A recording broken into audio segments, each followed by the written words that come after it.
ka nav tā, ka tikai... Nu, labi, bet kur ir problēma? Nē, es vienkārši domāju... Nē, tu pareizi saki. Tieši tāpēc es negribu palikt tajā kastē. Tu viņā nepaliksi. Es gribu tiekties uz augšu. Skaties, tagad tu būsi priecīga. Tev būs daudz vairāk enerģija, tu būsi daudz vairāk paceltāk. Viegli saprotams.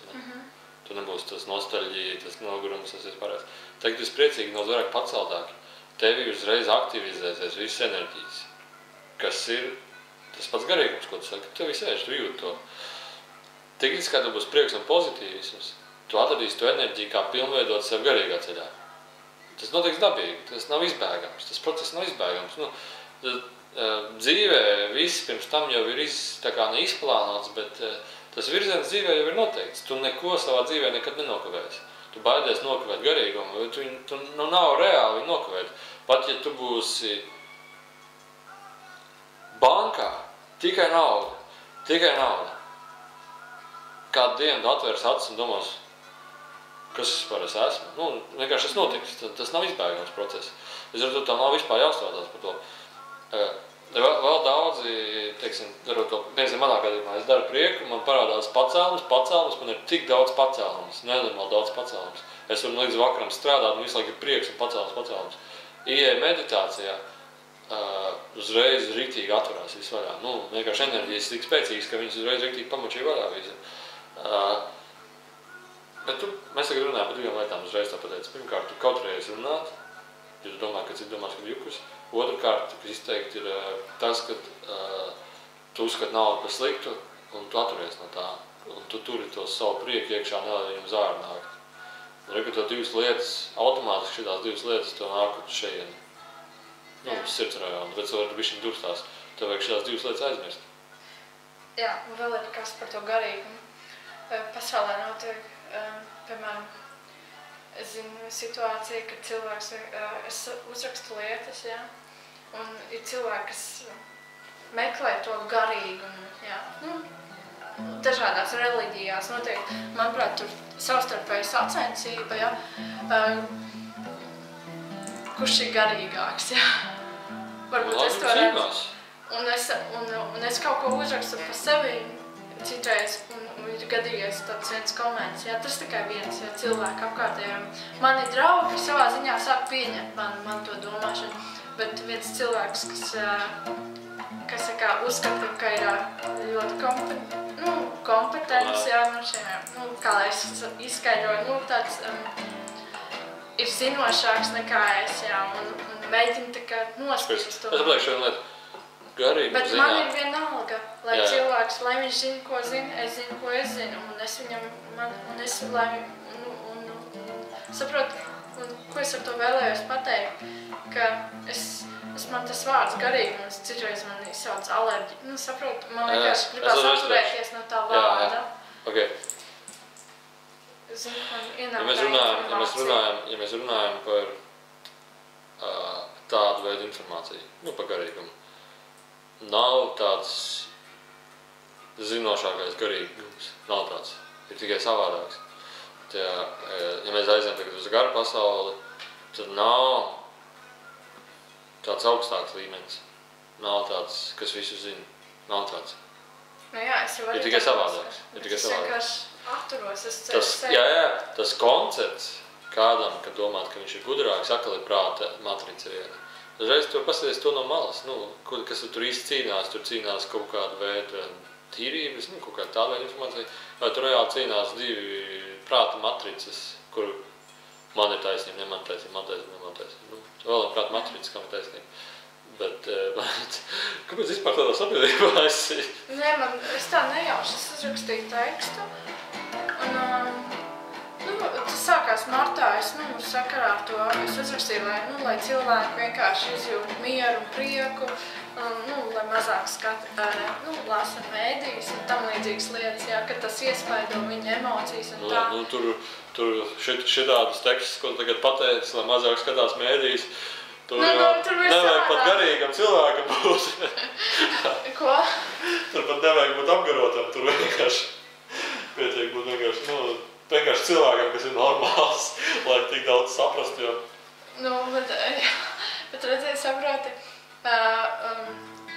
es ieteicu domāt, es runāju par domu spēku, jā, kad, lai domā pozitīvas domas, jā, tādas lietas, jā, kroči. Un tad man bija tāds komments, ka vajag skatīties briesmām aci. Es ar saviem vārdiem, jā, bet tas, ka nevajag izvairīties no sliktām situācijām, kaut kas tam līdzīgs, jā, ka es izvairos no sliktām situācijām, ka tas nav garīgi, jā, bezmazai. Es uzrakstīju, ka vienkārši man garīgums vai negarīgums, es jau vairs īsti neatceros, bet es uzrakstīju tā, ka man ir gluži vienalga, bet es vienkārši es esmu. Es saku, man ir informācija, kuru es nevaru vienkārši izskaidrot. Es nevaru. Man ir sēž iekšā, bet man... Tā informācija, kur nevar izskaidrot vārdiem, tas jau automātiski čanelēs. Jo es šobrīd stāstu tikai minimāli kaut ko ar saviem vārdiem. Bet es vienkārši... Tā izpratne ir tā, ko nevar izstāstīt, ko tu saproti. Jā, tur jau tas ir čanelings automātiski. Saproti? Jā. Viņi nevar izstāstīt vārdiem. Tas, ko es daru, ir vokālais čanelings. Tas, ko es daru, tur redzēju, ko es ir vispār? Es vispār par čanelingu. Es negribu iet iekšā, tāpēc, kad tur ir, es baidos tā kā aiziet. Kas aiziet? Aiziet, kā saka, nojūgties un līdzīgi. Es gribu būt veselā. Labi. Es uzreiz pateicu, čanelings vēl nav izbēgams vairāk. Kā lūdzu? Čanelings vēl nav izbēgams vairāk. Kāpēc? Es jau redzu.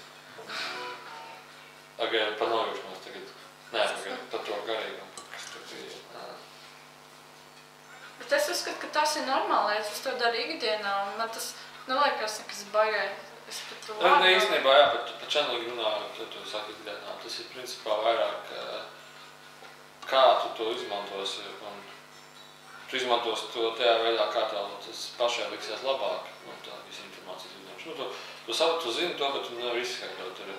Nākušais, tu teici par to, ka dzīvē ir skarbas lietas, ka tām arī vajag iet virsū, noskaidrties, kas tur ir. Principā, skarbs, neskarbs, labs, slikts, tas ir vairāk, kuram tas interesē, tas ar to pieredzi, tam nav nozīmes vairāk. Tas teiks, var teikt, diezgan neitrāls. Nākušā vēl viena spēcīga lieta, ko esam pamanījis, ir sektas. Ja tev kāds saka, ka dzīvē ir tā, piemēram, kad visums ir uzbūvēts šitā, kad ir tas, arī daļa to, ko es teicu, kad ir pavdoņi, kad viņi uzreiz neņem pa galvā. Tas nav vispār jāklausās. Ja tev kāds saka, Zilnēks, pēc gada notiks tas, pēc mēneša notiks tas, viņš domā to un to, viņš ir tāds un tāds. Neņem galvā vispārībā. Šitā arī bija, jā. Jā, to nevajag ņem galvā. Tas ir kaut kāds otra cilvēka iekšējais uzskats, otra cilvēka vienalga, kas tā kā tu to dzirdi, tā uzreiz tu atbrīvo. Ja īpaši sektās ir tā, kad reliģijās vienalga, kad ir tikai kaut kas viens, ka tikai tas kaut kas viens ir tikai kaut kas pareizs, vispārējais ir slikts, bija tā un tā, būs šitā un nav cits, ir jādara tas un tas. Uzreiz aizmirst. Tas ir ierobežojums, tas ir koncepts, tas ir prāta vēl viens ierobežojums, to jāatbrīvo. Jo pats galvenais uzdevums vispārībā ir arī atbrīvot domas vispārībā. To, ka tu esi neitrāls vispārībā, pilnībā neitrāls uz visu. Pirms ir neitrāls uz visu būtu, tu saka, ej pa labi vai ej pa kreisi. Tu domā, kāpēc vispār man kaut kur jāiet, piemēram. Ej uz darbu vai brauc strādāt ārzemēs, piemēram. Kāpēc man kaut kāds lēmums jāpieņem. Tādā, ka tu paliec neitrāls. Ej reliģijā vai tad ej uz darbu, piemēram.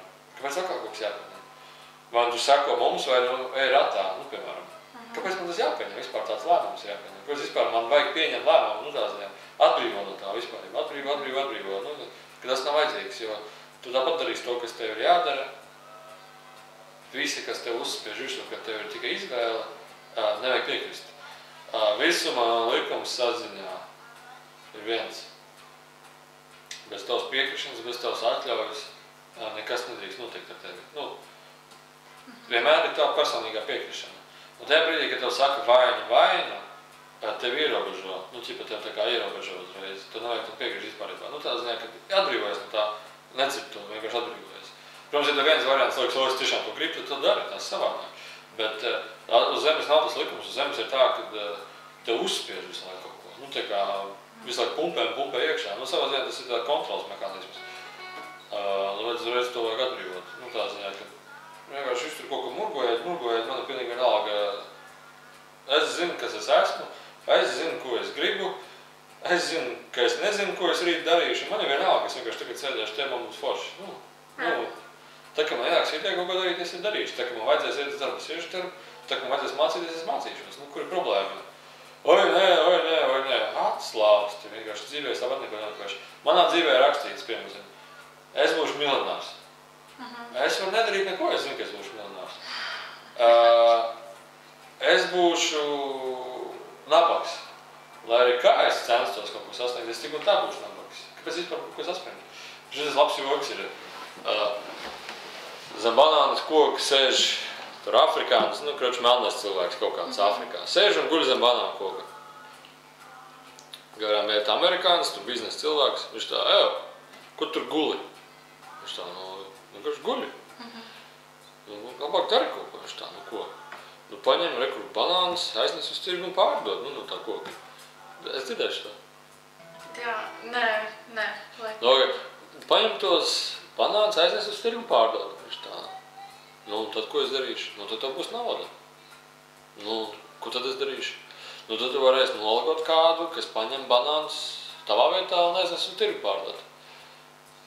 Viņš tā. Un tad? Tad tev būs vēl vairāk naudu, tu varēsi vēl vairāk cilvēkiem teikt, lai iet uz tirgu un aiznes banānas pārdod, un tu vēl vairāk nopelnīsi. Tā un tad? Tad tu varēsi gulēt un neko nedarīt. Viņš tā, bet es jau tāpat guļu un neko nedaru. Reāli, kas ir tas, kas dzen kaut ko nebūs? Kas ir tas, kas dzen, jo tāpat ir kam īpaši nav nozīmes. Dzīvē nav nozīmes. Bet nevis to, ka viņai nav nozīmes, bet tā ziņā, ka viņa ir beznozīmīga. Vienīgais, kas piešķir nozīmi, ir tas pats cilvēks. Viņi ir tādi, ir jādara tas, un no tā viss jāatbrīvojas. Tā ziņā, ka...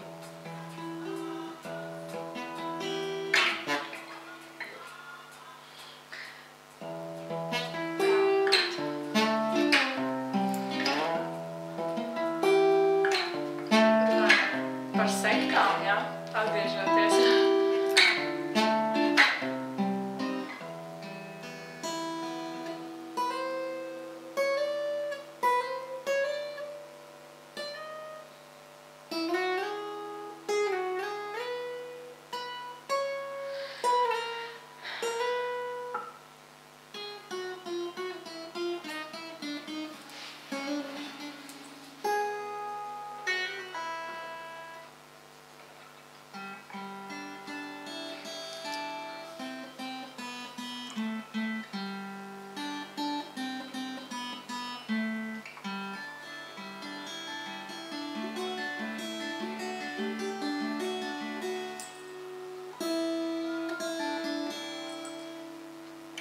Jo īstenībā, par tām saktām, ka daudz cilvēku vēl viena slimība ir, ka viņš uzskata, jo senāka grāmata, jo patiesāka.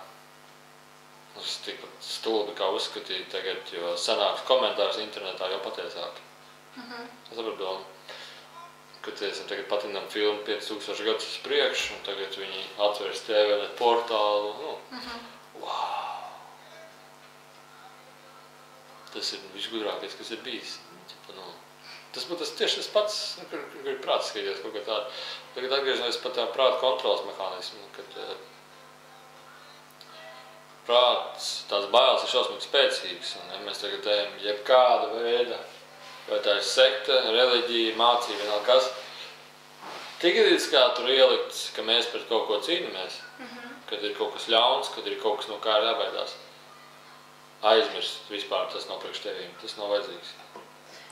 Bet kā, tas bija,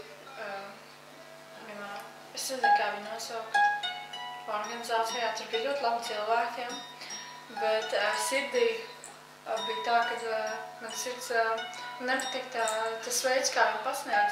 Kā bija kaut kāda informācija, kas bija laba, priekš manis, bet bija kaut kas, kam es nevarēju piekrist. Un es vienkārši, man īsti nepatika, es nejūtos brīva. Un tagad es sapratu, kopš esmu viena pati, ka es nepiedaru nevienai reliģijai, nevienai organizācijai, es jūtos labi. Jo tas nav tā kā pienākums, jo tur mēģināja man iebiedēt, ja es iešu prom, tad būs karma slikta. Un tā. Bet lai gan tur bija ļoti informācija, kas mani uzvedināja tuvāk šim. Tur arī tā informācija ir tāda informācija, kas tā kā ir līdzīga, mazliet, tā kā vedināja man tuvāk tam, kur es esmu šobrīd. Jā, tā. Es tāpēc nenolieku kā to vietu, jo tur bija cilvēki. Es vairāk uz to, kad tas viss informācija ir laba līdz vienam brīdim. Bet ja viņi ir par daudz, tad cilvēks nevar vienkārši tālāk attīstīties. Viņš tiek iemests tādā ritenī, no kur ļoti grūti ārā aiziet. Un tas piemērs ir, piemēram, visiem vajag channelingot, tas ir nepārprotami. Channelingot, stulbs tas vārds ir. Principā tas nozīmē visumu, sazināšanās ar visumu. Tas nozīmē sazināšanu ar radniekiem, kas ir aizgājis, sazināšanu ar saviem tiem skolotājiem, sazināšanās ar kādu, kas to kaut ko var palīdzēt, uzvest uz ceļa. Tas arī ir uzņemt enerģiju, kas tevi dziedē, uzņemt prieka enerģiju, uzņemt spēka enerģiju, uzņemt enerģiju, kas tev padara jaunāk. Viss princips, tu vienkārši no informācija enerģiju dabūni. Tas vienkārši šausmīgi atver intelektu, izpratni un dzīves to kvalitāti vispār paceļ uz augšu visos jomās. Tādā jomā, kas tev personīgi interesē. Ja kāds grib intelektu, viņš intelektu dabūs ļoti daudz. Ja kāds grib zināšanu par tehnoloģijām, viņš vienkārši to dabūs, viņam nevajadzēs neko prātot. Jo cilvēka prāts nav radīts, lai kaut ko atklātu. Cilvēka prāts ir pilnībā radīts novērošanai. Un tagad atkal mēs aizējam uz kādu no sektām, piemēram. Viņi, piemēram, viens tās ar vienu tur pazīstamā, viņi iet uz baznīcu, es nezinu, kaut kāda reliģiska organizācija, kādā ziņā. Tur saziņa ar eņģeļiem, tur dievi vispārējā, un tur ir problēma. Mēs cīnamies pret vēlmu, un viņš ir visur.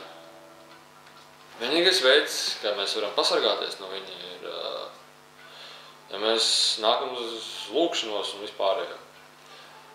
Es sapratu ideju, man kas līdzīgs bija. Pagaid, kur visur? Es nekur viņu neredzu. Piemēram, loģiski, es dzeru ūdeni. Nē, bet tu nezini, ko viņš izdara tev. Tad es kaut ko nezinu. Un visu laiku to biedē. Un tad visslimākais, kas man tiešām likās, ir tas, ka viņi teica, ka